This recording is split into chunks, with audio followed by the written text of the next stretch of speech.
벌써 26년 전이네요. 그날은 유난히도 파도가 잔잔하고 햇살이 따가웠던 늦여름의 어느 오후였습니다. 뭉게구름이 점점이 박힌 하늘은 한없이 평화로웠고 바다 위로 부서지는 윤슬은 마치 누군가 뿌려놓은 보석처럼 눈부시게 빛나고 있었죠. 당시 중학생이었던 저는 오랜만에 아빠와 단둘이 떠난 낚시 여행에 한껏 들떠 있었습니다. 사춘기 소년답게 평소 엄격했던 아빠와 서먹함이 있었지만 바닷바람을 맞으며 나눈 대화들은 제게 평생 잊지 못할 추억이 될 예정이었죠. 서해안의 어느 조용한 선착자, 아빠가 잠시 미끼를 더 챙겨오겠다며 자리를 비운 그 찰나의 순간이 제 운명을 송두리째 바꿀 줄은 누구도 몰랐습니다. 저는 낚싯바늘에 걸린 작은 물고기를 조금 더 가까이서 구경하려다 그만 이끼 낀 바닥에 발을 헛디디고 말았습니다. 소리도 채 지르기 전 차가운 바닷물이 제 온몸을 집어삼켰습니다. 추락할 때 수면에 부딪힌 충격으로 저는 비명 한 번 지르지 못한 채 정신을 잃었고 그대로 무거운 바닷물 속 깊은 심연으로 가라앉았습니다. 폐부 깊숙이 짠물이 들이닥치며 숨통을 조였고 제 시야는 순식간에 암전되었습니다. 죽음이라는 이름의 거대한 그림자가 저를 통째로 삼키려던 그 절체절명의 순간이었습니다. 하지만 운명은 저를 버리지 않았습니다. 근처에서 조용히 낚시를 즐기던 한 청년이 있었습니다. 그는 무언가 둔탁한 것이 물에 빠지는 소리를 듣자마자 본능적으로 고개를 돌렸습니다. 수면 위로 힘없이 떠오른 제 신발 한 짝을 본 순간 그 청년은 단 1초의 망설임도 없이 거친 바다로 자신의 몸을 던졌습니다. 날카로운 바위 틈새에 몸이 긁혀 피가 나고 소용돌이치는 파도가 그를 사정없이 밀어냈지만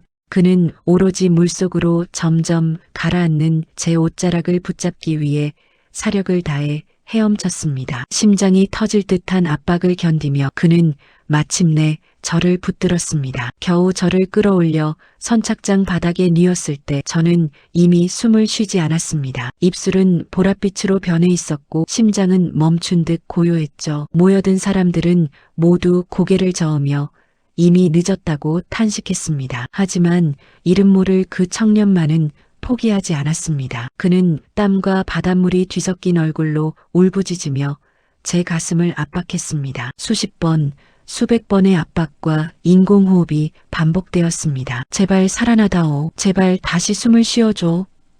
청년의 간절한 외침은 바다를 울렸습니다. 청년의 필사적인 사투 끝에 저는 꺽꺽거리며 고여있던 바닷물을 토해냈고 기적적으로 다시 숨을 쉬기 시작했습니다. 하지만 이 이야기의 진짜 반전은 여기서부터 시작이었습니다. 병원으로 실려간 저는 정밀 검사를 받던 중 의사로부터 믿기 힘든 사실을 듣게 됩니다. 제 몸속 깊은 곳에 아주 커다란 악성 종양이 자라고 있었던 것입니다. 의사는 경악하며 고개를 가로저었습니다. 만약 오늘 물에 빠지는 사고가 없어서 우연히 정밀 검사를 하지 않았더라면 불과 몇 달 뒤에는 손도 못 쓰고 세상을 떠났을 겁니다. 이 아이는 오늘 바다에서 한 번, 그리고 병원에서 또 한 번, 총 2번 살아난 셈입니다. 저는 한 달간 중태에 빠져 죽음의 문턱을 넘나드는 사투를 벌인 끝에 기적처럼 눈을 떴습니다. 제 부모님은 아들을 살려준 은인을 찾기 위해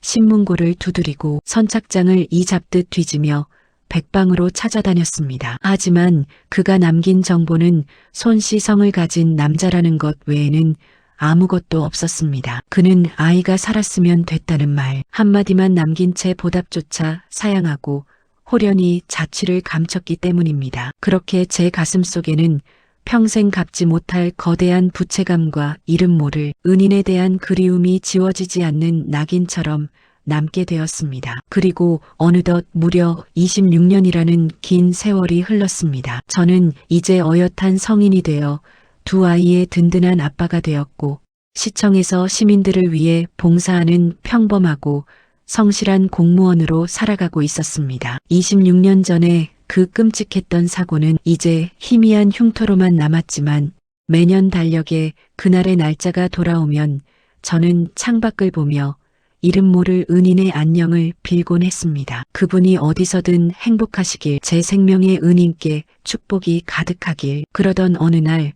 평소와 다름없는 부서 회식 자리였습니다. 술 기운이 적당히 오른 동기 녀석이 안주를 집어먹으며 툭 하고 화제를 던졌습니다. 야, 너 그거 들었냐? 우리 옆자리 손 주무관님 말이야. 예전에 청년 시절에 낚시터에서 물에 빠진 중학생 애 하나를 목숨 걸고 구하셨다더라. 그 순간 제 머릿속에 번개가 치는 것 같은 강력한 전율이 일었습니다. 손씨성, 낚시터, 그리고 중학생 아이. 저는 그날 밤 단 한 잠도 이루지 못했습니다. 심장이 터질 듯이 뛰었고 26년 전 그 차가운 바닷물의 감촉과 저를 살려낸 청년의 거친 숨소리가 귓가에 되살아나는 듯 했습니다. 다음 날 아침 저는 출근하자마자 손 주무관님에게 달려갔습니다. 평소 인자하고 따뜻한 미소로 후배들을 챙겨주던 직장 상사였습니다. 저는 떨리는 목소리로 간신히 입을 뗐습니다. 선배님,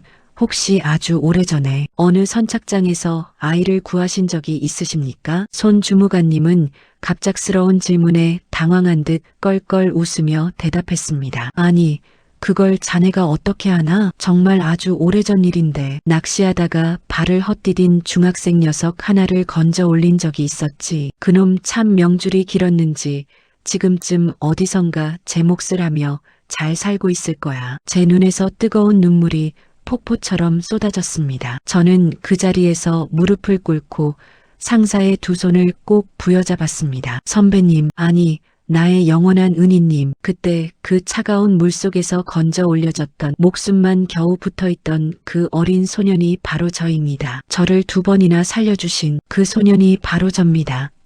사무실은 순식간에 정적에 휘볐고 손 주무관님 역시 믿기지 않는다는 듯 제 얼굴을 떨리는 손으로 어루만졌습니다. 26년 전 사력을 다해 살려냈던 그 아이가 지금 자신의 곁에서 함께 일하며 웃고 떠들던 든든한 후배가 되어 눈앞에 서 있었던 것입니다. 저는 그날 이후 손 주무관님을 친부모님 이상으로 제 작은아버지로 모시며 평생 은혜를 갚겠다고 맹세했습니다. 평생을 찾아 헤매던 생명의 은인이 지난 수년간 제 바로 옆자리에서 저를 격려해주고 이끌어주던 직장 상사였다는 이 기적 같은 사실, 과연 이것이 단순한 우연일까요? 아니면 제 간절한 그리움이 빚어낸 하늘의 응답일까요? 하늘은 스스로 돕는 자를 돕고 우리가 세상에 뿌린 선한 의지는 반드시 그 주인을 찾아 돌아오는 법입니다. 여러분의 곁에서 미소 짓는 평범한 누군가가